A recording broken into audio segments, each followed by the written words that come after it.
আসসালামু আলাইকুম। আজকে আমি আপনাদের সাথে চিকেনের একটি মজার এবং সহজ রেসিপি শেয়ার করব, আর তা হলো চিকেন কোরমা। আমি অনেক সহজভাবে আপনাদের দেখিয়েছি এবং এর জন্য আপনাদের স্পেশাল কোনো মশলারও প্রয়োজন হবে না। আশা করছি আমার আজকের এই রেসিপিটি আপনাদের ভালো লাগবে এবং আপনারা বাসায় ট্রাই করবেন।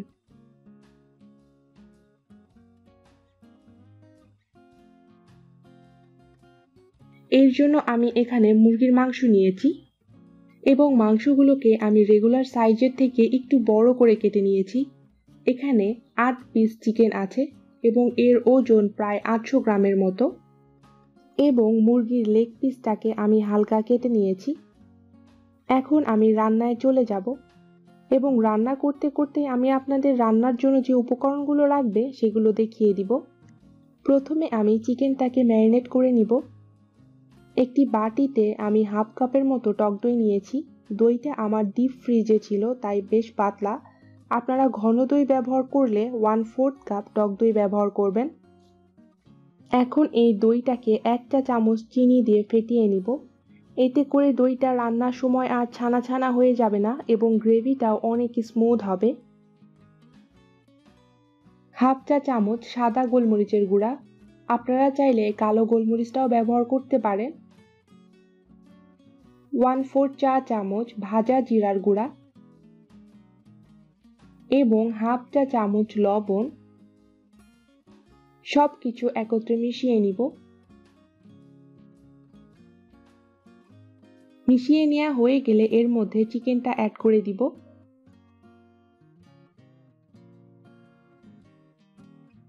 এবং খুব ভালো মতো ম্যারিনেশনের মশলার সাথে চিকেনটা মাখিয়ে নিব।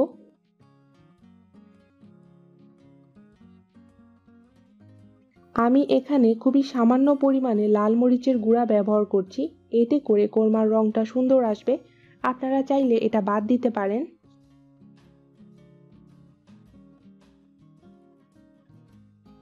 মাখিয়ে নেওয়া হয়ে গেলে এই চিকেনটাকে ম্যারিনেশনের জন্য রেখে দিব মিনিমাম 30 মিনিটের জন্য।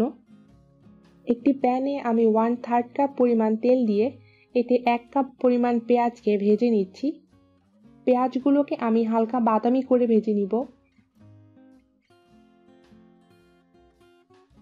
পেঁয়াজগুলোতে যখন এমন বেরেস্তা টাইপ রং আসবে তখন এতে সামান্য পানি দিয়ে দিব, কারণ এতে আমি বাটা মশলা দিব। মশলাটা যাতে পুড়ে না যায় তাই পানি দেয়া।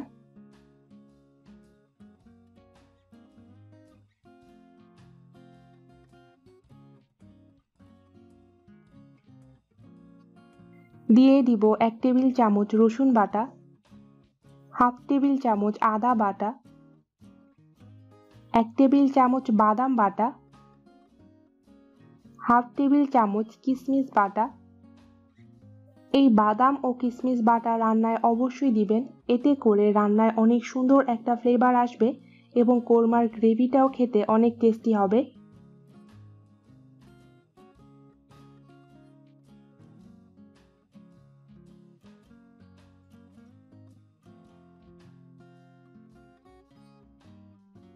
সবকিছু নেড়ে মিশিয়ে নিয়ে এতে আরও সামান্য পানি যোগ করব এবং ঢাকনা দিয়ে মশলাটাকে ভালো মতো কষিয়ে নিব যতক্ষণ পর্যন্ত না তেলটা উপরে ভেসে ওঠে।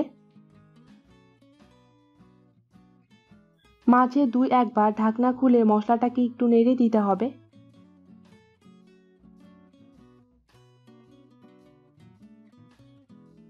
দেখতেই পাচ্ছেন মশলাটা কষানো হয়ে গেছে এবং তেলটাও ওপরে ভেসে উঠেছে। এখন এই মশলাটাকে ঢাকনা খোলা রেখে কিছু সময় পর পর নেড়ে চেড়ে আরও 2-1 মিনিটের মতো ভেজে নিব। মশলা কষানোর ওপরে কোরমার টেস্টটা অনেকটা নির্ভর করে। মশলাটা ভালো মতো কষানো হয়ে গেছে, এখন এর মধ্যে সেই আগে থেকে ম্যারিনেট করা চিকেনটা দিয়ে দিব।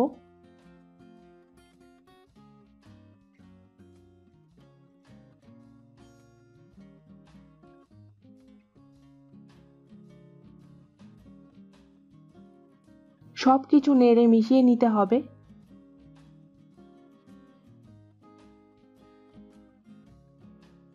এরপর এতে গরম মশলা যোগ করব।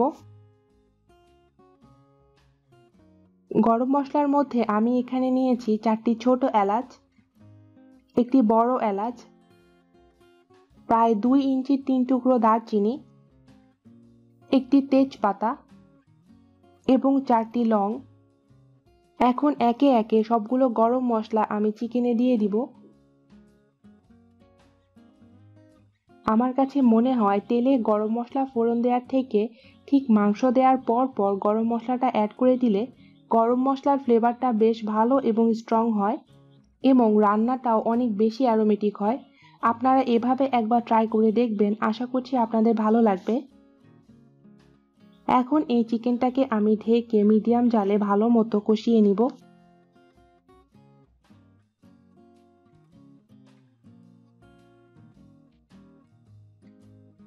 মাঝে মাঝে ঢাকনা খুলে চিকেনটা উল্টে পাল্টে দিতে হবে, এতে করে চিকেনের সব সাইডে মশলাগুলো ভালো মতো ঢুকবে এবং চিকেনটাও ভালো মতো কষানো হবে।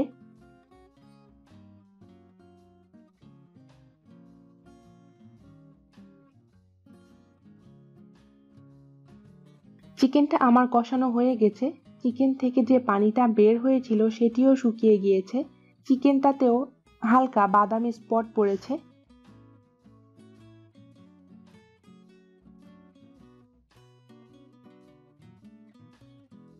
এমন পর্যায়ে আমি যোগ করে দিব 1 কাপ তরল দুধ।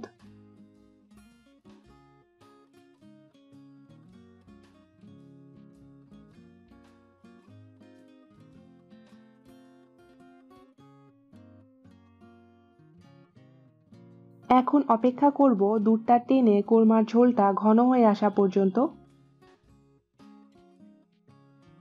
মাঝে মাঝে ঢাকনা খুলে মাংসগুলোকে উল্টে পাল্টে দিতে হবে যাতে সব সাইডে ভালো মতো রান্না হতে পারে।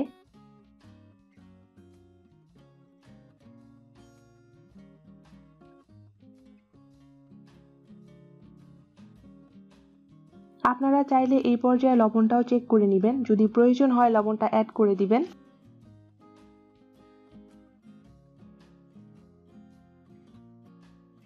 পাঁচ 6 মিনিট পর চিকেন রান্নাটা প্রায় হয়ে এসেছে। দেখতেই পাচ্ছেন এটা সাইড থেকে তেল ছেড়ে দিচ্ছে।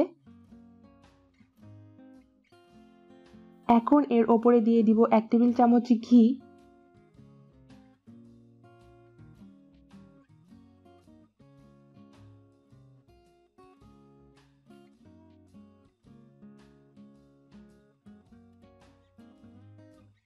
দুইটি ফালি করা কাঁচামরিচ,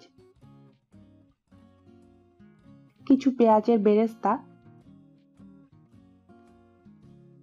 এখন এটাকে ঢাকনা দিয়ে ঢেকে দিব এবং একদম লো হিটে আরো 2-3 মিনিট দমে রেখে দিব। এই 2-3 মিনিটের মাঝে ঝোলটা আরো একটু ঘন হয়ে আসবে এবং ঝোলটা মাখা মাখা হয়ে যাবে। চিকেন কোরমাটা রান্না হয়ে গেছে। দেখতেই পাচ্ছেন কত সুন্দর একটা কালার এসেছে। এখন এটাকে আমি চুলা থেকে নামিয়ে নিব। আশা করছি আমার আজকের এই চিকেন কোরমার রেসিপিটি আপনাদের ভালো লেগেছে। ভিডিওটি ভালো লাগলে ভিডিওটি লাইক, শেয়ার এবং কমেন্ট করবেন। আমার ফেসবুক পেজে লাইক দিবেন। আমার ফেসবুক পেজের লিংকটা ডেসক্রিপশন বক্সে দেওয়া থাকবে। কথা হবে নতুন কোনো রেসিপিতে।